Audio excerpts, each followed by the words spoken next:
কিন্তু কি আশ্চর্য ব্যাপার, ইবলিশ আমাদের কাছে ইবাদতের নিয়ম কানুন শিখে সে যে ইবাদত করছে তার তুলনায় আমরা কিছুই না। আমাদের ফেরেশতাদের মধ্যে তো এমন ইবাদত কাউকে করতে দেখিনি। মনে হচ্ছে ইবলিশের কাছে আমাদের অনেক কিছু শেখার আছে। তার ইবাদতে ফেরেশতারা এত মুগ্ধ হলো যে তাকে অতি যত্ন সহকারে প্রথম আসমান থেকে 1000 বছর পর দ্বিতীয় আসমানে নিয়ে গেল। দ্বিতীয় আসমানে এসে তার চেয়েও বেশি পরিমাণে ইবাদতে মশগুল হলো। আসমানের ফেরেশতারা এটা দেখে চারিদিক থেকে ধন্য ধন্য বলতে লাগলো। বহু ফেরেশতারা তার প্রশংসা করতে লাগলো এবং ইবলিশের নাম রাখলো আবেদ। তারপর ইবলিশ 1000 বছর ইবাদত করার পর ফেরেশতারা দ্বিতীয় আসমান থেকে তৃতীয় আসমানে নিয়ে গেল। সেখানে এসে আরো বেশি পরিমাণে পরম একাগ্রতা মনোযোগের সাথে আল্লাহর ইবাদতে মগ্ন হলো। এটা দেখে সেখানকার ফেরেশতারা তার ইবাদতে মুগ্ধ হয়ে ইবলিশের নাম রাখলো অলি। এভাবেই প্রত্যেক আসমানে ইবলিশ 1000 বছর ইবাদত করলো। অবশেষে সপ্তম আসমানে উপনীত হয়ে পরম সুখে শান্তিতে বসবাস শুরু করলো। ইবলিশ সর্ববিষয়ে অনেক জ্ঞান এবং অভিজ্ঞতা অর্জন করলো। তখন ফেরেশতারা আল্লাহর কাছে দোয়া করে বলল, হে আমার রব, হে আল্লাহ, তুমি তোমার প্রিয় ইবলিশকে যদি আরশে মুহাল্লায় উঠিয়ে আনো তবে আমরা তার কাছ থেকে অনেক মূল্যবান উপদেশ শুনে অনেক কিছু শিখতে পারতাম, কেননা সে আমাদের অপেক্ষা অনেক বেশি জ্ঞান অর্জন করেছে। মহান আল্লাহ তাআলা ফেরেশতাদের এই আবেদন মঞ্জুর করলেন এবং ইবলিশকে আরশে মুহাল্লার কাছে নিয়ে আসলেন। সেখানে এসে ইবলিশ ইয়াকুত নির্মিত একটি সুউচ্চ মেম্বারে ইবাদতে মশগুল হলেন এবং ওয়াজ নসিহত করতে লাগলো। তখন এইসব দেখে ফেরেশতারা তাকে মালাইকা অর্থাৎ ফেরেশতাদের শিক্ষক হিসাবে মেনে নিল। এদিকে পৃথিবীর যে সকল জিনের দল অবশিষ্ট ছিল তারা আবারও ভীষণ পাপাচারী হয়ে উঠল। তখন আল্লাহ রাব্বুল আলামিন ইবলিশকে বললেন, হে ইবলিশ, তোমার ইবাদত বান্দেগি এবং আনুগত্য দেখে অত্যন্ত সন্তুষ্ট হয়েছি। এবার তুমি দুনিয়াতে গিয়ে তোমার স্বজাতীয় জিনদেরকে সৎপথ প্রদর্শন করো। আল্লাহ রাব্বুল আলামিনের এই নির্দেশ পেয়ে ইবলিশ বলল, হে মাবুদ, হে আল্লাহ, আপনার নির্দেশ আমি অবশ্যই পালন করব, কিন্তু আল্লাহ আমাকে এমন একটি ক্ষমতা দিন আমি যেন সারাদিন দুনিয়াতে জিনদের শিক্ষাদান করার পর আবার যেন সন্ধ্যায় এখানে ফিরে আসতে পারি এবং আপনার ইবাদতে মশগুল থাকতে পারি। আল্লাহ রাব্বুল আলামিন ইবলিশের এই আবেদন কবুল করলেন। অতঃপর ইবলিশ অত্যন্ত আনন্দিত চিত্তে দুনিয়াতে নেমে আসলো এবং জিনদেরকে বলতে লাগলো, হে জিনের দল, তোমরা কি ভুলে গেছো সেই আযাবের কথা? এখনো সময় আছে, আল্লাহর পথে ফিরে এসো। আল্লাহ ছাড়া কোনো উপাস্য নেই, পাপ কাজ ছেড়ে দিয়ে সৎ পথে ফিরে এসো।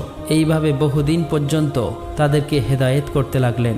কিন্তু একাধারে বহুদিন পর্যন্ত সে অপ্রাণ চেষ্টা করেও পরিশ্রম করা সত্ত্বেও সামান্য কিছু সংখ্যক জিন ছাড়া প্রায় সকলেই ইবলিশের বিরুদ্ধাচরণ করতে লাগলো এবং ভীষণ পাপাচারে লিপ্ত হয়ে গেল। তখন ইবলিশ আল্লাহর দরবারে দোয়া করলেন, হে মাবুদ, হে আল্লাহ, আপনি আমাকে ক্ষমতা দিন যাতে এই অবাধ্য জিনদেরকে আমি সমূলে ধ্বংস করতে পারি। আল্লাহ রাব্বুল আলামিন ইবলিশের এই দোয়া কবুল করলেন এবং জিনদেরকে ধ্বংস করার জন্য অগণিত ফেরেশতা দুনিয়ায় প্রেরণ করলেন। ফেরেশতাদের সাথে ইবলিশও ছিল। অতএব ফেরেশতা ও ইবলিশের আগমনের পর দুনিয়ায় সমস্ত পাপাচারী জিন একে একে প্রাণ হারালো। দুনিয়ার কার্য শেষ করে পুনরায় ইবলিশ একাগ্র চিত্তে আল্লাহর ইবাদতে মশগুল হলো। আল্লাহ তাআলার দরবারে ইবলিশের কত যে সিজদা ছিল তা কারো পক্ষে হিসাব করা সম্ভব নয়। আসমান, জমিন ও আরশে মুহাল্লার নিকটে এমন কোনো জায়গা ছিল না যেখানে ইবলিশ অসংখ্য সিজদা দেয়নি। অতঃপর ইবলিশ আল্লাহ রাব্বুল আলামিনের কাছে দোয়া করলেন, হে আমার রব, হে আল্লাহ, তোমার অসীম অনুগ্রহে আমি অতি সামান্য স্তর থেকে সসম্মানে অতি উচ্চ স্তরে পৌঁছেছি। তোমার অসীম অনুগ্রহে আমি তোমার নৈকট্য লাভ করতে পেরেছি। এখন আমার মনের একান্ত বাসনা হলো তোমার পবিত্র লাওহে মাহফুজ যদি একবার দর্শন করাতেন, আল্লাহ গো, জীবন ধন্য সার্থক হয়ে যেত।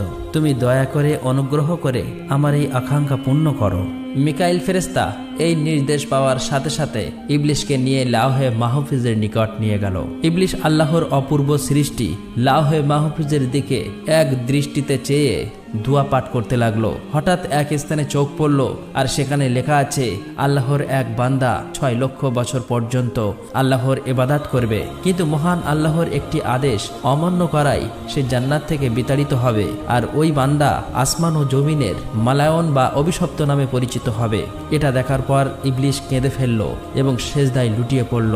তাফসীরকারকদের মতে ইবলিশ এই সেজদা 6000 বছর অতিবাহিত করেছিল।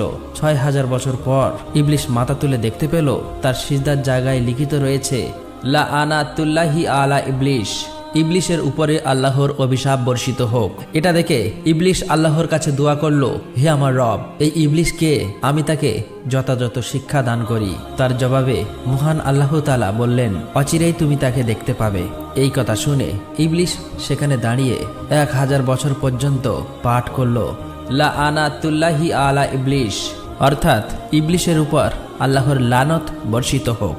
এখানে উল্লেখ করা প্রয়োজন, তখন ইবলিশ এই নামে পরিচিত হয়নি। এরপর আল্লাহ রাব্বুল আলামিন ইবলিশকে বললেন, হে ইবলিশ, বলতো যে বান্দা আমার অশেষ অনুগ্রহ লাভ করার পরেও আমার হুকুম অমান্য করবে তার কেমন শাস্তি হওয়া উচিত? জবাবে ইবলিশ বলল, হে আমার রব, মহান আল্লাহ রাব্বুল আলামিন, এমন অকৃতজ্ঞ ব্যক্তির কঠিন শাস্তি এবং অভিশাপ বর্ষিত হওয়া উচিত। তখন আল্লাহ রাব্বুল আলামিন বললেন, তোমার এই কথাটা এক টুকরো তক্তিতে লিখে তোমার কাছেই রেখে দাও, পরে তা কাজে আসতে পারে। অতঃপর এই ঘটনার বেশ কিছুদিন পর হঠাৎ একদিন ইবলিশ মনে মনে ভাবতে লাগলো, এখন ফেরেশতাদের জগতে, জিনের জগতে এমন কোনো ফেরেশতা ও জিন নেই যে আমার চেয়ে বেশি শিক্ষা লাভ করেছে। এখন ফেরেশতাদের থেকে আমার প্রভাব অতুলনীয়। আমার প্রভাব, প্রতিপত্তি ও ক্ষমতার সাথে মোকাবিলা করার মতো আর কেউ নেই। আমার মনে হয় মহান আল্লাহ রাব্বুল আলামিন সৃষ্টি জগতের পরিচালনার দায়িত্ব একমাত্র আমাকেই দিতে পারে। এই ঘটনার বেশ কিছুদিন পরেই আল্লাহ তাআলার একদল ফেরেশতা লাওহে মাহফুজে একটি লেখা দেখতে পায়, খুব শীঘ্রই একজনের উপর আল্লাহর নালত বর্ষিত হবে। এই লেখা দেখে সমস্ত ফেরেশতাদের দল ভয়ে থরথর করে কাঁপতে লাগলো। তারা বলতে লাগলো, না জানি কে ওই হতভাগা যার উপরে এই দুর্ভাগ্য নেমে আসবে। সকল ফেরেশতারা দুশ্চিন্তায় পেরেশানি হয়ে কাঁদতে কাঁদতে তাদের ওস্তাদ ইবলিশের নিকট হাজির হলো। ইবলিশ তাদেরকে দেখে বলল, কি ব্যাপার, তোমরা সবাই এমন করে কান্না করছো কেন? তখন ফেরেশতারা বলল, ওস্তাদ, লাওহে মাহফুজের ওখানে লেখা আছে একজনের উপর আল্লাহর নালত বর্ষিত হবে। আমরা এই চিন্তায় এবং ভয়ে কান্না করছি। ওস্তাদ, আপনি আমাদের জন্য দোয়া করুন যাতে আমরা আল্লাহর নালত থেকে রক্ষা পেতে পারি।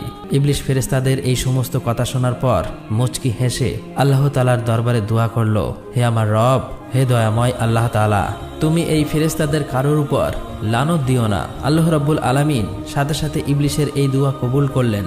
অতঃপর এর কিছুদিন পর একদিন ইবলিশ আরশে মুআল্লার একখানা তাকঠির উপরে উজ্জ্বল নূরের হরফে একটি লেখা দেখতে পায়। সেখানে লেখা ছিল, আউজ বিল্লাহি মিনাশ শাইতানির রাজিম, অর্থাৎ বিতাড়িত শয়তান হতে আল্লাহ তাআলার নিকট সাহায্য প্রার্থনা করছি। এই